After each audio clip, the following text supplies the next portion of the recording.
probably ran in too many derby stakes and caught too many birds. And she loves birds, she loves to chase them, and she likes to chase Dickie birds. And what do I? Go back to the check line. Go back to the check line. That's the answer to the whole thing. You go back to the check line and teach the dog what you want him to do. Because they've already developed a lot of bad habits. So you gotta go down and start from scratch and teach the dog what you want him to do. And there's no other way that I know of doing it, because you create a problem.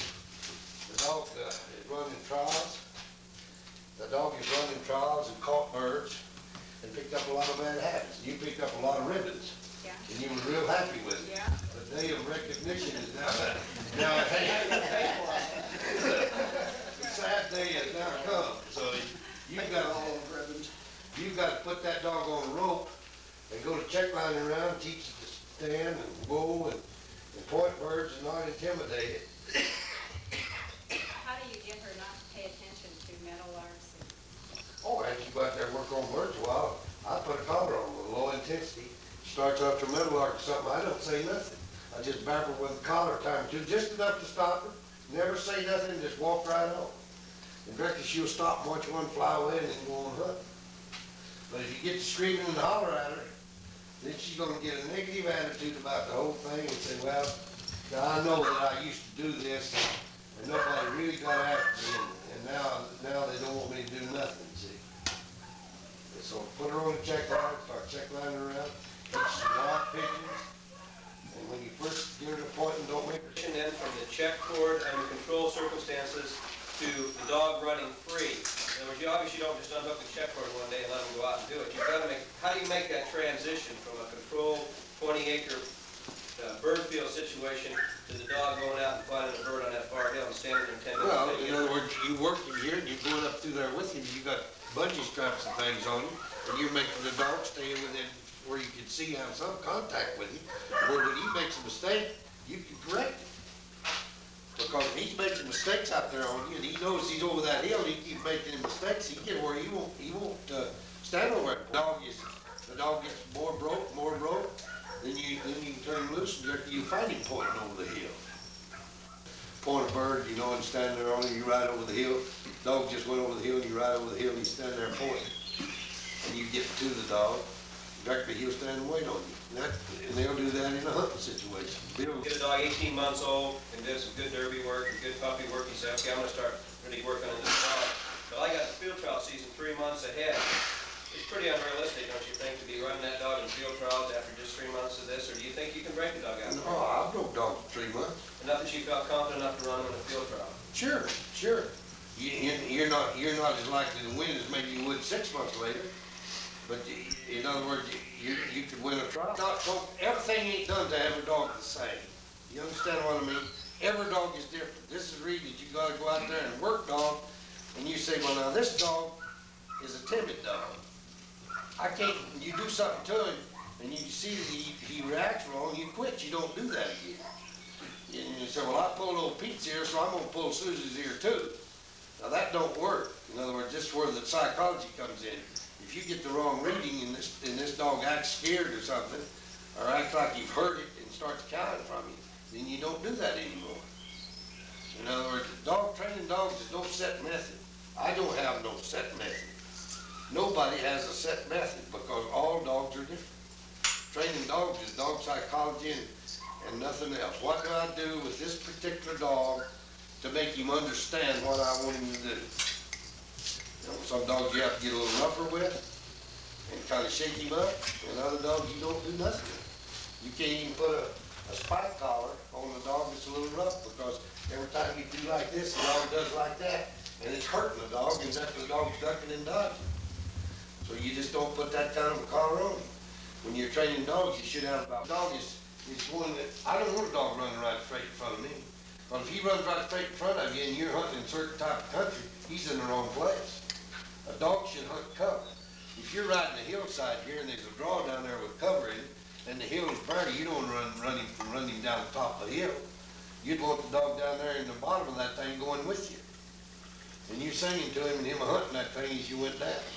But you got a young dog, so he goes partway down the draw, and he's doing a real good job, and all of a sudden, next thing you know, he's coming out of the draw heading right for your horse. Now what do you do? Put him right back in the You draw. ride down in there yourself. Right down there, point it, tell him, all right, and send him on down there.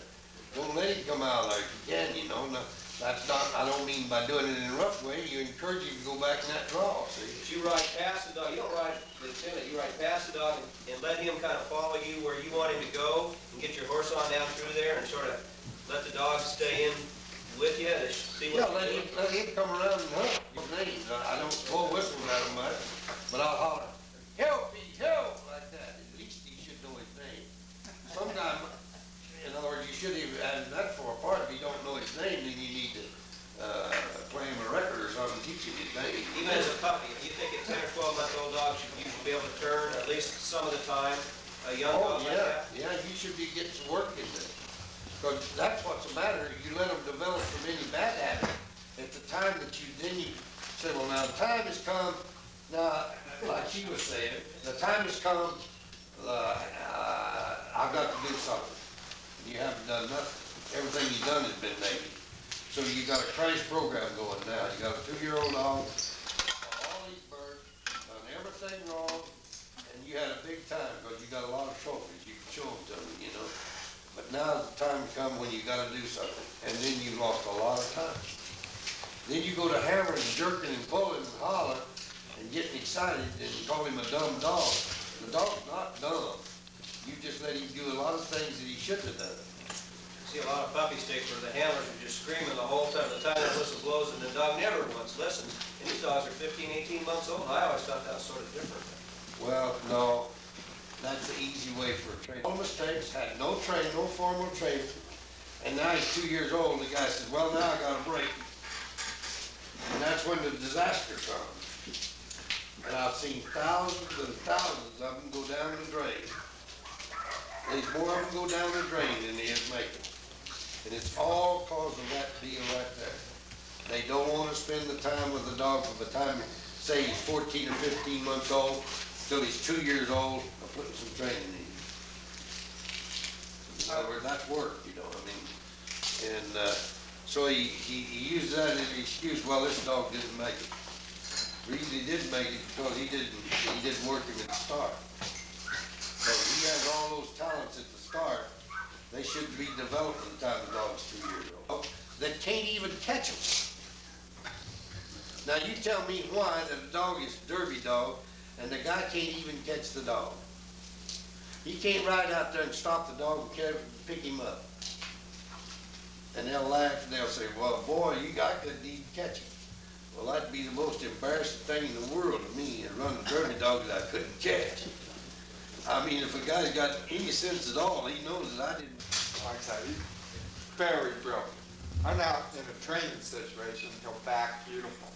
But then when you're out running like in a trial, once he's a little shaky, can I just use a collar? I use a collar and wouldn't say nothing. When he looks at that dog, does he go in past the dog or does he just ignore the dog? Just ignores it. Huh? Ignores it. In other words, He go out there, wants to move around and just forget that dog. just reach up and stop him with a collar, just go to him, turn him around and just pet him and just walk away and let the other guy push the bird.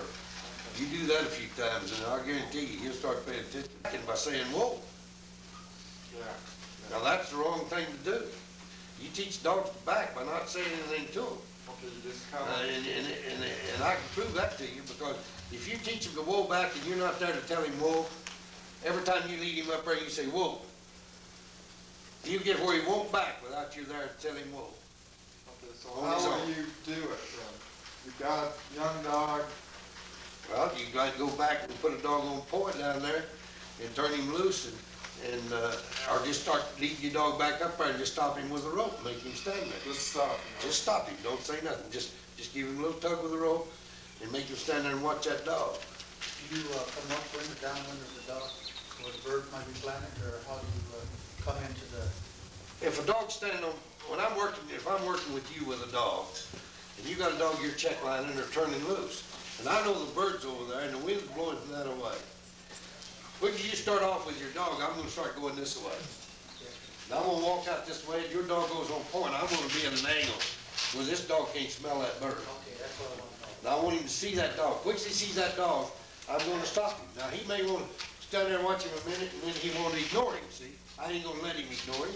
I'm gonna turn him around like this, start him up, and if I have to, I'm gonna stand right here like this and make him watch that dog. Don't talk to him at all. Then directly I can stop him like this, and I can walk away from him. Walk out here like this between him and the other dog, and let the guy flush the bird. out in the field. But when I get around a Brittany or something, Well, in other words, if you working with some Brittany's, he'll still start back in Brittany's though. I need to work Now, with other you'll find, breeds of dogs. you'll find that most dogs will back a pointer. If a pointer's really pointing, most Brittany's or anything, see that old pointer, they'll back it. But there's a lot of pointers won't back Brittany's and they won't back short hair. Yeah. But if you take a Brittany and a short hair, will back that old pointer right quick. It's because of the way he looks. You know, in other words, he's standing up there, that tail up and everything, and dog will back him. You try it, you'll find out what I'm talking to you about. There's a lot of pointers just look at Brittany, and I don't know what he thinks, but he says, well, I've got an old setter that way. in other words, he's saying, well, I don't know whether this dog's pointing or what he's doing. So You can't back that dog, it doesn't even have a tail. if you're working by yourself. Find a bird in front of a silhouette, lead your dog up there and just stop it, go over in front of that silhouette and kick the bird up. And the dog sees that silhouette of a dog there, that works good, and that's it. But I don't use it because I train with somebody, and we're check lining dogs, and I teach them to. Dog points, your dog comes in back naturally, and you get off the horse and you're standing there. Now the guy can't get the bird up. So you start thinking, oh crap, this is either gonna be a bad deal or maybe an unproductive. As a handler, you turn to the judge and say, Judge, can I take my dog on? If you're having a bad situation, he can't find a bird, then you should ask the judge. Right. Judge, can I take my dog out of here? Did you In take, other words, he's done his work. You understand what I mean? He's done his work. He's backed the dog. Is He's this got, before he moves the dog? huh? Is this before he moves the dog, or? In other words, when he asks for a relocation, in other words, you say, Judge, can I take my dog out of here? that's what I'm gonna, that's the point you should do it. When he asks for the relocation, you should get your dog out. That's right. Always just blowing that whistle at that dog until I really see he is locked up. Is that good or bad or what? Well, you got a situation with these pheasants, it is kind of a funny deal. See, the old dog's not wanting to bump the pheasant, that's evident. And maybe the pheasant's sneaking away from him. And they're a bad situation to train dogs on. You create a lot of problems with some dogs by doing that. Especially if you go to talking to him. You're better off leave the dog alone, let him make a mistake and then. Come up, when I ran him, he pointed some feathers and then said part of a bird. And that, you got off and you turned around, I can read pretty good now. I can see that he let down just a little, something was wrong. Yeah. So I turned to the judge and asked to relocate.